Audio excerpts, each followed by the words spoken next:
Cilat janë konkluzionet kryesore të raportit të politikës monetare? Analiza periodike që ne i kemi bërë informacionit të disponuar ka konkluduar që trendet pozitive të zhvillimit të vendit, të cilat kanë qenë të pranishme gjatë 2 viteve të fundit, kanë vjuar edhe gjatë 3 muajve të parë të vitit 2024. Për të qenë më konkret, ne konstatojmë një rritje ekonomike solide në nivelin 3.6% për 3 muajorën e parë, sipas të dhënave të Instatit, dhe në nivelet të krahasueshme sipas gjykimit tonë edhe për 3 muajorën e dytë. Pa ashtu shohim një punësim në rritje, çka do të thotë që frutet e rritjes ekonomike po bëhen të prekshme edhe për familjet shqiptare dhe në të njëjtën kohë kemi po ashtu një rritje relativisht të konsiderueshme të pagave në sektorin privat, të cilat gjatë 3 muajorit parë u rritën me 12.7%. Nga ana tjetër, sa i takon objektivit tonë primar, që është stabiliteti i çmimeve, ky tregues ka ardhur në rënje të shpejtë gjatë 3 muajorit të dytë të vitit, duke shënuar një nivel mesatar prej 2.1%. Ky zhvillim u diktua në masën më të madhe nga rënja e inflacionit të artikujve ushqimor, me origjinë nga tregu i huaj, ku konstatohet një lëvizje paralele e këtij treguesi në të gjithë ekonomitë e rajonit dhe ato europiane. Dhe në një farë mënyrë, ashtu siç konkludon edhe raporti 3 muajor i politikës monetare, duket tashmë se goditja mbi çmime dhe në inflacion që ne përjetuam gjatë vitit 2022 është diçka që i përket të shkuarës. Aktualisht në nivelet aktuale që qëndron inflacioni, ai është në linjë, ndonse diçka më poshtë se objektivi i stabilitetit të çmimeve. Si e shikon Banka e Shqipërisë gjendjen e ekonomisë dhe cili është parashikimi për të ardhmen? Ne mendojmë se bazuar në trendet dhe faktorët të cilët kanë mbështetur zhvillimin e ekonomisë shqiptare, perspektiva ekonomike dhe financiare e vendit mbetet pozitive. Ne presim një rritje ekonomike në nivele të ngjashme, të krahasueshme, edhe për pjesën e mbetur të vitit 2024 dhe më tutje për vitën 2025 dhe 2026. Ne gjykojmë që bazat e rritjes ekonomike, më konkretisht bilancet financiare si të bizneseve dhe të familjeve janë të shëndosha, kanë një nivel relativisht të lartë likuiditeti. Ne konstatojmë që besimi për të ardhmen në tërësi mbetet pozitiv, pra është në nivele të tilla që sugjerojnë që ekonomia shqiptare vazhdon të qëndrojë në ekspansion. Paralelisht ne vërejmë që po ashtu edhe ambienti financiar, sa i takon normave të interesit, por edhe politikave të bankave në kreditim mbetet akomodues për rritjen ekonomike. Për ilustrim ne shohim që kredia për sektorin privat ka pasur një trend të qëndrueshëm dhe të vazhdueshëm rritje, duke arritur në nivelin 14.6% në muajin qershor. Pra, mendojmë që faktorët kryesorë të cilët kanë mbështetur rritjen ekonomike, sa i takon pjesës të brendshme të ekonomisë, do të vazhdojnë të qëndrojnë në territor pozitiv edhe në të ardhmen. Në të njëjtën kohë, konstatohet që po ashtu turizmi ka pasur një kontribut pozitiv në pjesën e parë të vitit, në gjysmën e parë të vitit,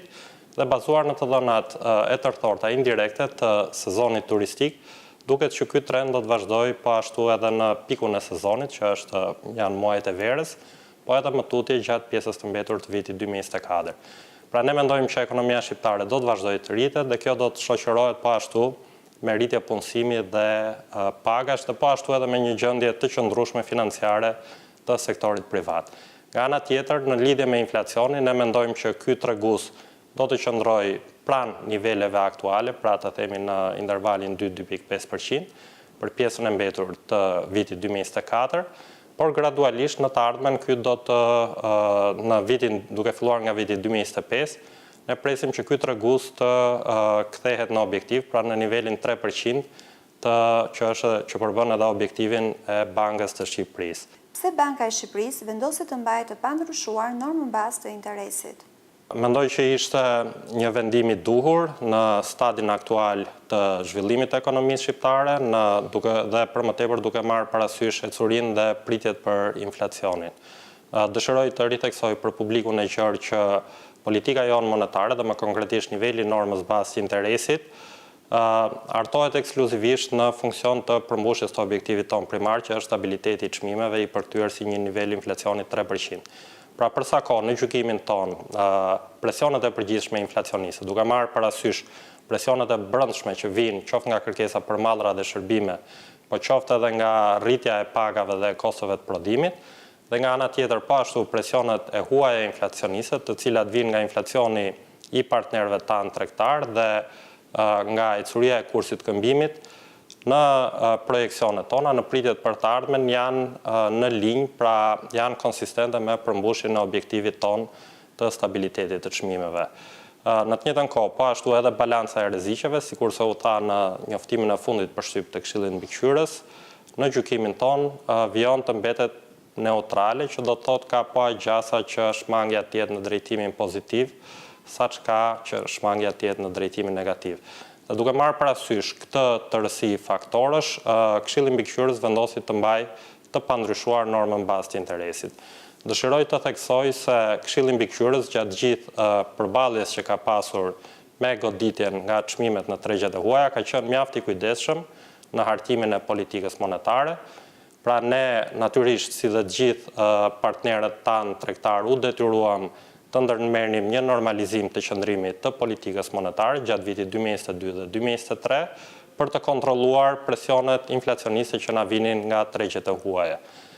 Norma bazë e interesit erdhi në rritje, por kjo rritje si kurse është prezente për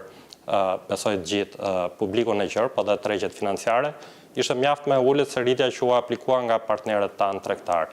Pikërisht ky kujdes që ne kemi treguar në drejtim të rritjes të normës bazë të interesit, ka bërë të mundur nga njëra anë të kontrollohen presionet inflacioniste dhe ajo goditje që ne pësuam eventualisht të absorbohet dhe të kthehet, dhe inflacionet kthehet në linjë me objektivin ton, por pa që rëndësishme në të njëjtën kohë nuk kemi dëmtuar nëpërmjet normalizimit të qëndrimit politikës monetare trendin pozitiv të rritjes ekonomike dhe po ashtu nuk kemi pasur pasoja negative në drejtim të stabilitetit financiar, në drejtim të cilësisë të portofolit kredive, në drejtim të ritmit pozitiv të rritjes të kredive, apo probleme të tjera potenciale që mund të ekzistonin. Ky kujdes që ne kemi ndjekur në politikën tonë monetare gjatë 2 viteve të fundit, do të vazhdoj edhe në të ardhmen. Si vlerësoni rezultatet e deritanishme të normalizimit të qëndrimit të politikës monetare? Mendoj se rezultatet janë pozitive, vetë trendi rënës i inflacionit dhe kthimi i tij në nivelet të cilat janë mjaft afër për kufizimit tonë të stabilitetit të çmimeve, është indikatori primar dhe më i rëndësishëm, por po ashtu dëshiroj të veçoj faktin që tregjet financiare kanë funksionuar relativisht qeta edhe në prani të rritjes të normës bazë të interesit. Ne konstatojmë që treguesit e likuiditetit, primet e rrezikut në tregjet financiare janë në nivele mjaft të ulta historike dhe për më tepër kostot e përgjithshme të financimit dhe të kreditimit si të bizneseve dhe të familjeve mbeten akomoduese. Për këto arsye ne kemi parë një trend pozitiv në rritje të kredisë, siç e thash, gjatë 2 viteve të fundit, trend i cili ka ardhur duke u akseleruar gjatë vitit 2024. Po ashtu, aq pozitive është fakti që rritja e kredisë ka një bazë të gjerë, ajo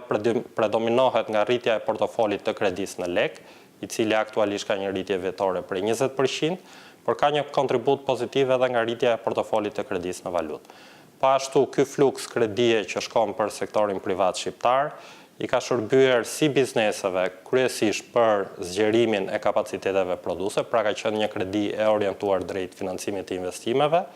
por po ashtu ka mbuluar edhe nevojat e familjeve shqiptare, qoftë për investime, blerje banese apo investime në themi sektorin rezidencial, qoftë edhe për kredi konsumi për nevoja, kuptohet, të familjeve shqiptare. Pra në tërësi ne shohim që politika monetare ka realizuar qëllimet e veta makroekonomike, duke pasur një kosto mjaft të ulët në ekonominë shqiptare dhe në tregjet financiare shqiptare dhe mendoj që ky është një sukses që ne kemi pasur gjatë 2 viteve të fundit.